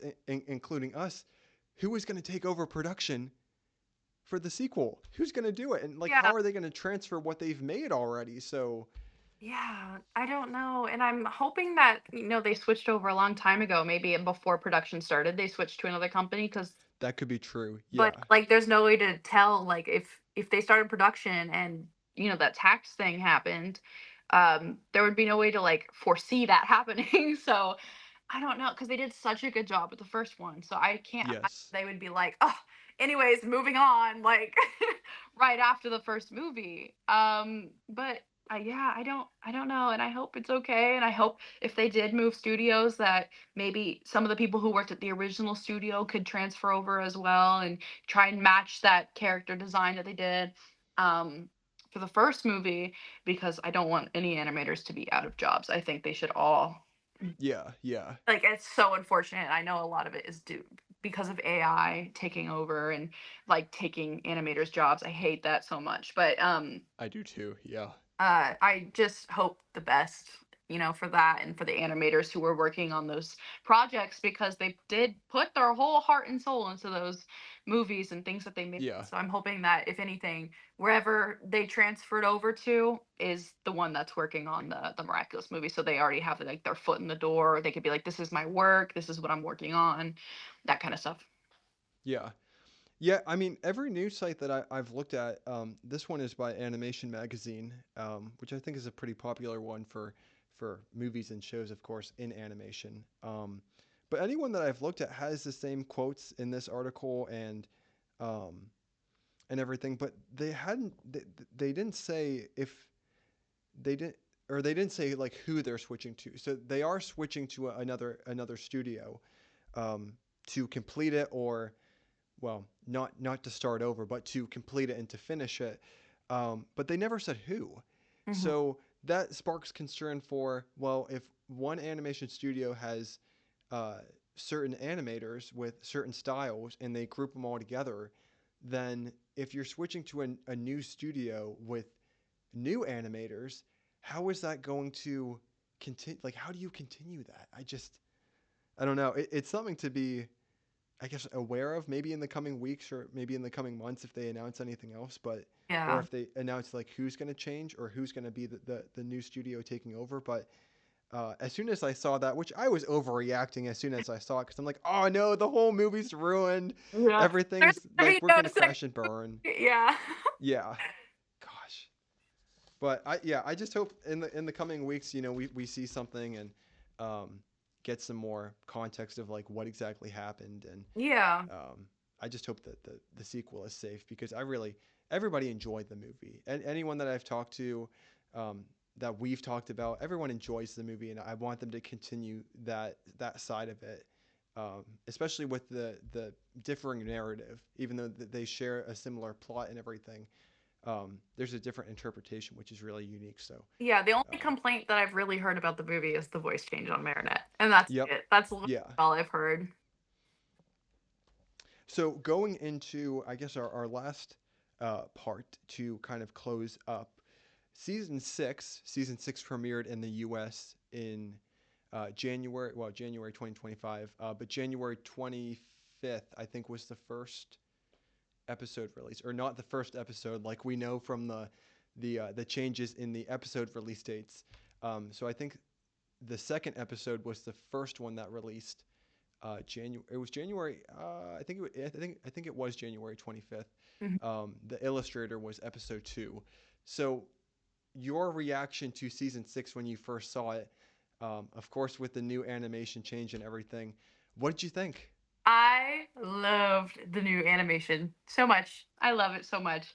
I think it looks better. I think the characters look more grown up.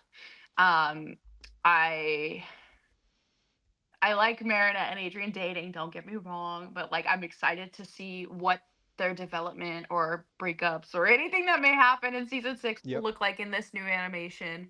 I heard on Facebook, don't know if I'm pretty sure it's true. They did hire on a couple new writers for season 6, who are going to be able to hopefully add new perspective to the show and add new Oh, okay. plots and stuff like that. Yeah. So they're starting out in season 6, and I remember, I think reading something um, that they're going to switch things up a little bit. There's going to be some things that are going to be on like a kind of new path, but it's still going to be good for the plot, and it's gonna be good.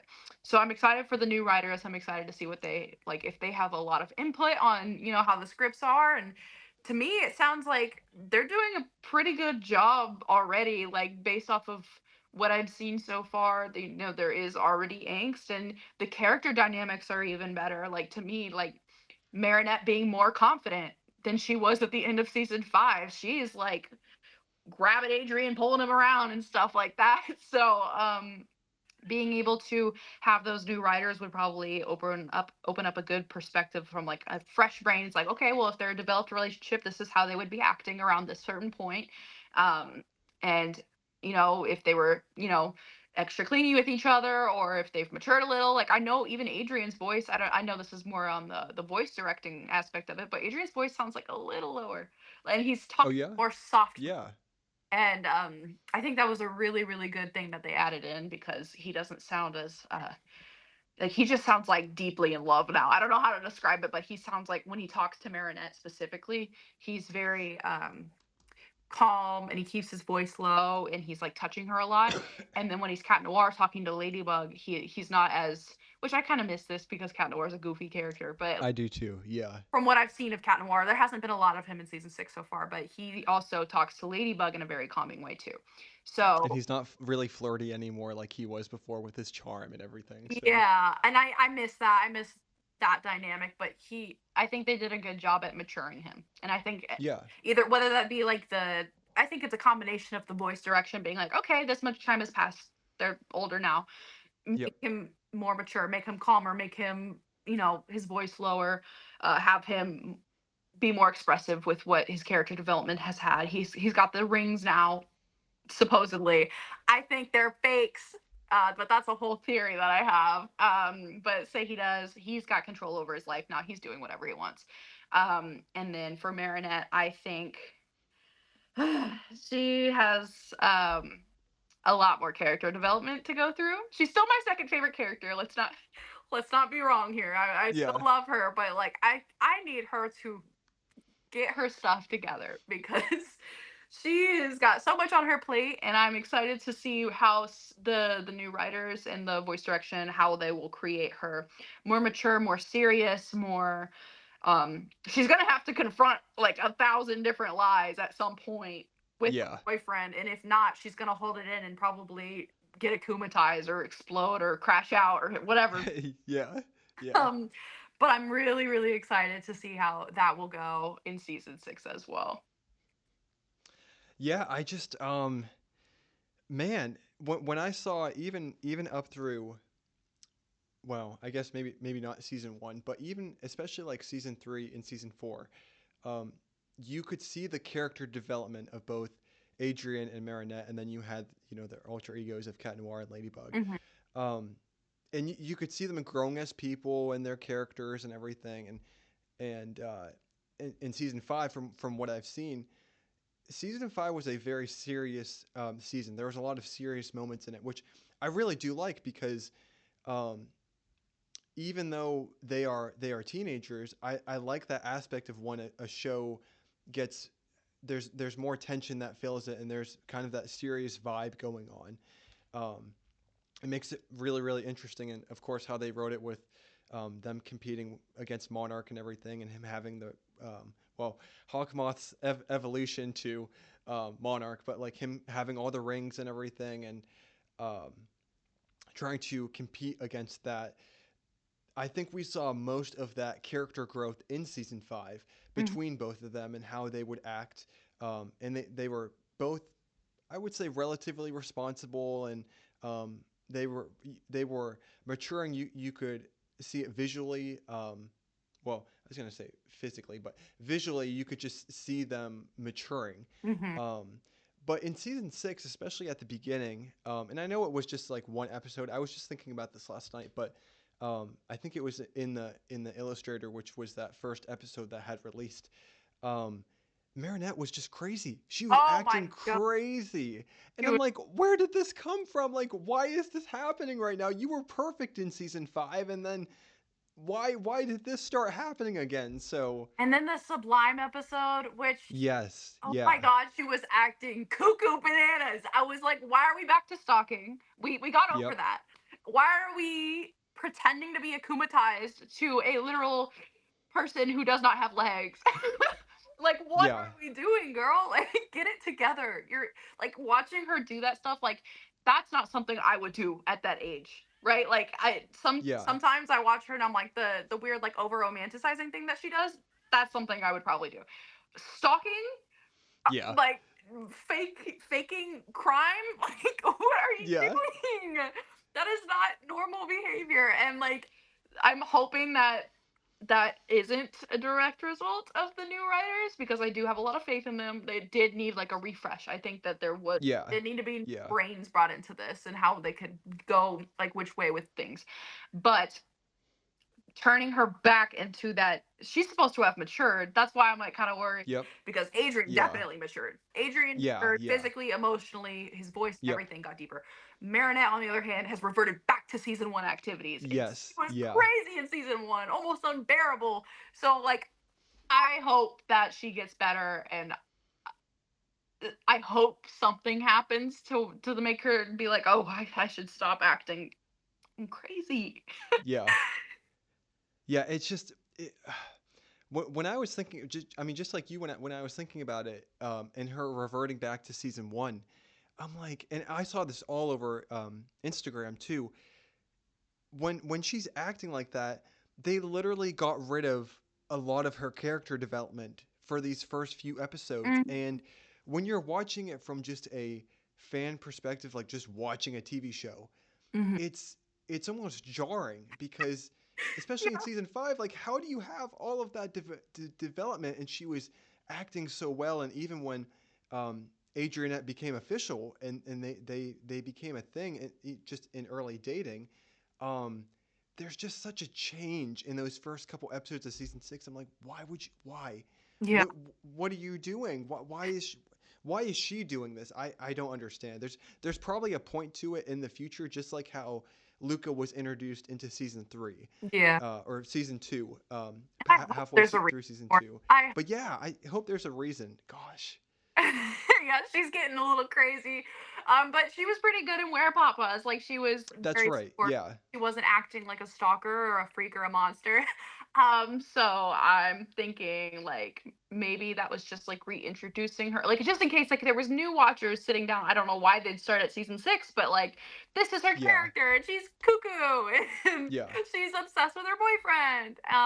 But I'm hoping that that fizzles out very quickly, or they give a reason for her acting like that if it continues. yeah. How do you feel? Because I don't. Because it's almost like, well, I guess I'll probably say it first because it's confusing if I don't say it, but I keep on like beating around the bush about it. I feel that it's weird that they're together now. It's almost like when a show does this, not just the Love Square, but when a show does this, and it's a romance, so the two main characters are eventually going to get together. Hmm. Um, you enjoy the chase of it. Yeah. You enjoy them not being together and all of those awkward moments and everything, because that's even in reality. That's what you enjoy in the early stages of dating, or just like having a high school crush or having a middle school crush, or just like how that is. That's what people are interested in. That's what makes it interesting. But almost for me, like when they got into an official relationship, some of it died for me. Like some of the interest was kind of fizzled out. I was like, oh man, like sure, I'm glad that they're together, but it just feels like a balloon that's deflated a little almost for me, like their relationship. So, I mean, Adrian treats her so well. I mean, and they're both great in the relationship. But like, what are your thoughts on them going from like, well, 5 seasons, yes, a little bit into season five of of that aspect and that growth and development to them finally being a couple in season six? So I also feel the same way where it's just like I miss the chase, I miss the awkwardness, I miss Lady Noir. Yes. Like I Yeah. I miss it so bad. I That's why I was saying like I'm hoping they break up because I Yeah. miss those dynamics of Cat Noir like yearning for Ladybug and she's like, Yep. "No, I can't because I love this boy by school." She's Here's the thing. I want them to break up, but I also want there to be like Ladybug and Cat Noir don't immediately get together. I don't want it to seem like a rebound. I want them to build that up again and have Cat Noir start from scratch, flirting, and maybe it works sometimes, but they're just too awkward, and it turns into how you know, Oh, okay. Marinette Yeah. and Adrian used to be really awkward. Now it's Yep. Ladybug and Cat Noir who are awkward, and possibly that could mess up their fighting style. That can cause Yeah. Yep. problems. That'll make the show deeper. And I think that'll be really good because that could be used against them. The Mm-hmm. awkwardness, the not being able to work together anymore, and also the pining for each other. Like on top of that, I think if they break up, there's so much potential. Yeah. So and like I miss that feeling of them pining after each other, and then you like seeing something so crazy or like oh, you almost had it. Like watching a really bad flirting attempt and then actually like hitting yourself in the face, being like, oh my God, this is so hard to watch. I miss that. Yeah. And now that they're dating, while I still feel like that happiness for them, like when they do something cute, every time they kiss, I'm pretty sure I giggle, kick my feet, and like squeal and run out of the room or something. But Yeah. it's cute. But I miss the pining. I love it so much, and I am looking forward to their demise. Yeah. Yeah. Lady Noir was such a different dynamic, and I think it was one of the reasons that kept the fans um, intrigued or intrigued them at first because uh, I guess that's what's great about the love square. Not only the love square, but the alter egos of the characters and them being holders of the miraculous. Because Adrian is a uh, although he's rich, like his dad's rich, his parents are rich and everything. He's a kind guy. He's a really genuine person, really kind, would help anybody. He's just a great person, has a great personality, and has a great character. Hmm. But Cat Noir is that bad boy. That's basically what Cat Noir is. He's Yeah, the big charmer. Uh, he's a hopeless romantic. I mean, he's it just going is. after I Ladybug love. constantly. Yeah. He's got the cat puns going on. I mean, he's such a lovable character in that way. Hmm. Um, and having both of them, having like the nice guy and having the bad boy is great. I love those two different personalities. And then even with Ladybug, Marinette as being the clumsy 14 the well clumsy 14-year-old, but yes, clumsy teenage girl who's got anxiety and she's stressing about certain things and uh, she's in love with a handsome young man, an attractive guy, and everything. But then you have Ladybug, who's confident and a great planner. Which I mean, Marinette is a great planner as well. But and some of those translate or transfer from their alter egos to their actual personalities. But she's more confident and she plans well and she interacts with Cat Noir well. She's intelligent and so whenever he's messing around with her or flirting with her or whatever, she'll bite him right back. Like Yeah, she's she's just a little sassy as she Ladybug. plays the game. Yeah. So uh it's super unique, but I kind of missed my point or lost my train of thought just just like you did. But um yeah, I think that was I think in general, like that's what made the show, or that's what has made it great so far. But yeah, we've lost that, and I'm definitely interested in a breakup. I'm just wondering, not necessarily like the long term effects, but how will they end the show? Because I don't think that they could end it in a breakup.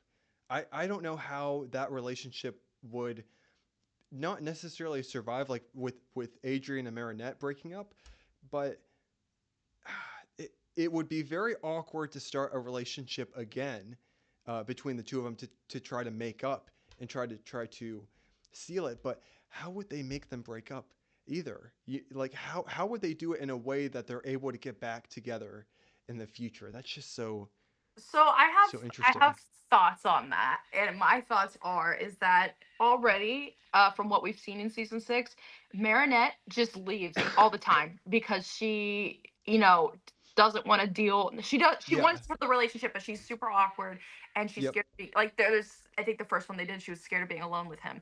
And she runs away and he was sad, like openly sad, and in Yeah, he was. Yeah. he looks up, sees Ladybug, smiles, gets up and goes. He I think what is going to happen, and I don't want to manifest this, but I kind of do. Is that he's going to do the same thing Luka did, where it's like, there's too many secrets. This is ridiculous. You're running away, and she literally can't tell him why. So Yep. his mind might go into the gutter, like she's off, you know, probably seeing someone else. Doubt that they would Yeah. use that, but I mean, that's jealousy would have been a really good Could like. be. Yeah. Yep. So jealousy and also miscommunication, not being truthful. Adrian's big on the truth. He really is. He's Yep. always like, let's reveal our identities. I want to know this. I want to know this. You're keeping me in the dark. I'm angry about it. He Yep. will take those. That's part of who he is. I think Yeah. he will be like, as much as I love you, we can't do this if you're going to continue to lie and not tell me what's happening because I don't feel like you're being completely honest with me. I can see that being the reason why he would break up with her. And then she could spiral. And I'm hoping this is just my crazy little brain. So, like, this is me being a little delulu. Yeah. Yeah. I can see Ladrian coming in at that moment. So she's sad about the breakup and she just wants an excuse to see Adrian. I could see her Oh going to yeah. see Adrian as Ladybug just because she knows that he doesn't know she's Marinette. So Yeah. talk to her and she'll just use that as an excuse to see him. That's some crazy stuff she would do. She would totally do that. Definitely. That's not even Definitely. out there. It's just like, oh, she would totally put on a mask and then go hang out with him as Ladybug, and that could turn into its own ship square thing, that arc that they Yeah. have, and then it could turn into him like hanging out with Ladybug, not knowing it's Marinette, falling back in love with Ladybug, and then continuing after her as Cat Noir, and that would bring us back into Lady Noir. I could see that being a good segue, which I know I've thought about all this before, clearly. Yeah. Just like sitting there maladaptive daydreaming. Yeah. I could totally see that being the case and what I hope would happen because that would, first of all, give us three sides of the love square in the season. Because the last season we had a little sneak peek of Mary Chat. It was just for an episode, but even if Yep. we did that for just an episode with Ladrian, where he was like, oh, I love spending time with Ladybug as Adrian. I should really, reignite that passion for Ladybug, and I should go after her. She has no secrets with me other than her identity, even though she does, but he Yeah. doesn't know that. I think that would be a perfect segue into getting back into what we were from seasons 1 through 5. Yeah. The breakup idea is I actually can't at least right now because I've thought about this just like you. I've just been sitting there and would think about like different scenarios like how they could do this. I honestly think that there has to be a breakup in the future. There Yes. kind of has to be a breakup in the future at some point. Um, because it can't looking looking at it from like a fourth wall break, Hmm.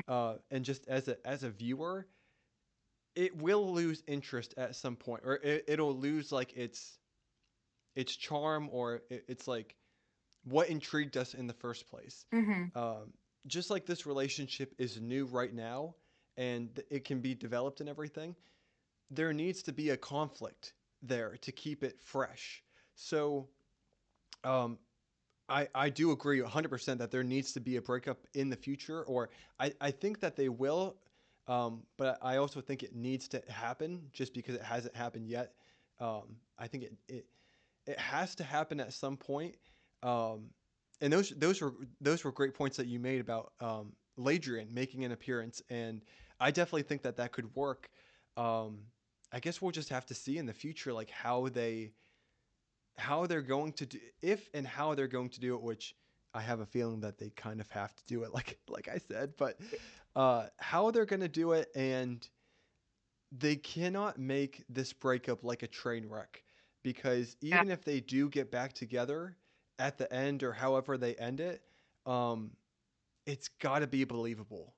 It's got to be believable because the fans are going to complain about it at the end, even though, say 10 years from now, which I have a feeling the series will be done 10 years from now, but Maybe. even like 5 years from now, I don't know for sure, honestly.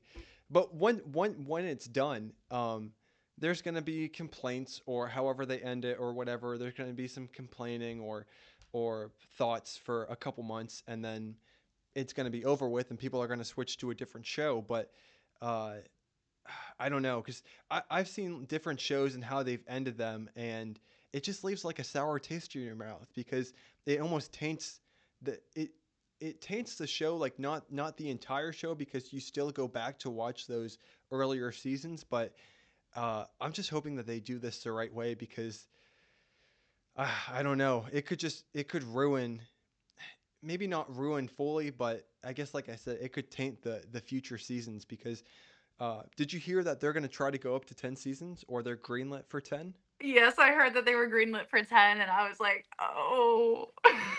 That's I a mean, stretch. I hope it's done in a way that I don't lose interest because I really do love Yeah. it. I'm already this far in, might as well, but like, Yep. I'm hoping that, like you said, they do a good job with the breakup. Like, it's a very understandable reason that, you know, Marinette can't tell him what the issues are, what she's going through, and he's just like, I don't like relationships built on lies. He never has. Yeah. So I hope it goes like that, and then I I I hope that they're able to live happily ever after the identity reveal. I feel like that is the one thing where it's like, oh, it all makes sense why you were acting like this, and Yeah. you know why Yeah. you were acting like this. It's because of their identities. They cannot share too much. So I'm hoping that once that's out in the air, or at least I want to see a one-sided identity reveal before a two-sided. Like I don't That want could be interesting. Yeah. time. I want it to be like one realizing that the other, even for a season, like if it's a whole season of just like one person knowing and the other person not, that would be so good. And like finally Yeah. Yeah. understand, finally being able to have that closure on their own and that whole arc of like, I was wrong or this can work, and then the other one being like, no, it can't. And that would be a whole nother pining. So like one character pining over one character. Um, and the other one being like, stop, I can't. And the other one's like, yeah, but I know Yeah. already. I know why you're acting like that. It's okay, let's try again. That would be great. Completely agree. All right. Well, to I guess to end it off. So, which I can cut this out if you want because it's not live. But so you are in college, Raunch. You're in college, Yeah. and you're doing kind of animation and art. I guess on, if I could say, on the side right now for like your social media and then for Patreon as well. Yes. Um, are you studying in this field for your school for your degree? I am actually not. I'm getting my bachelor's in science with wildlife conservation. Wow. Okay. Okay. And then so what do you plan to I guess what do you plan to do when you graduate? What's your passion? Wildlife rehab, absolutely. Being able to probably open my own facility, especially with marine life, marine animals, um, and move out of the United States. And probably me and my girlfriend have been talking about moving to Paris. Oh, sweet. Nice, Mhm. nice. Okay. And then so if you could I guess give us a preview of the future for your account as Raunchy Bird on Instagram and Twitter and TikTok and all your accounts, Patreon as well. Um, can we expect anything new in the future, or just continue expanding, or continue with the show, or what can you share? Yeah, I absolutely think I'm going to be posting for a long time. Animation is like it keeps me grounded. It's my hobby. Um I do enjoy doing it a lot. I just don't have a lot of time, unfortunately. So it's they come a lot slower than I would hope to. Um I wish I could, bust out an animation once a week, but I have so many other side projects going on constantly. Um I did want to say at one point I did have an animation that was like halfway done. I don't know if you've seen the movie The Greatest Showman. Oh yeah, yep, Okay. There's a song in that movie called Rewrite the Stars, and it was yep. literally like almost done. And then I had to update my iPad and deleted the whole thing. And Oh it my was, gosh, I was no! so mad. What? It said my iPad before I restarted it, it couldn't handle the storage that animation was taking, and then it tried to take me to settings and be like, um, you can delete these things if in the old free up room on your iPad, but one of them was Yeah, this file, which was half of the song "Rewrite the Stars" from The Greatest Showman with Ladybug and Cat Noir. yeah, And then I was like, I'm just gonna restart it, see if that works. And for some reason, when I turned it back on, it was gone. Um, and I was devastated because I had put like a month and a half of work into that. And that was one of the projects where I did sit down and I worked on it as much as I possibly could in every free second that I had. But it just didn't work out. So, and I didn't want to restart. It looked so good when I was making yeah. it. I Oh gosh. did. So I moved on to my current one, which is Now I See from the Miraculous Movie, the one that they did Oh yeah, not put into the movie for some reason. They put it in the credits, but that's not the same. It's not animated, so I wanted to go ahead and animate it, and at least in chunks, yeah. so that I'm doing Ladybug's part right now. All right, so that was episode 2 of the Miraculous series here on Sandsway. Thank you again, Raunchy Bird, very much for coming on. I appreciate talking with you, and looking forward to see what the account holds in the future. So we'll see you guys in the next one.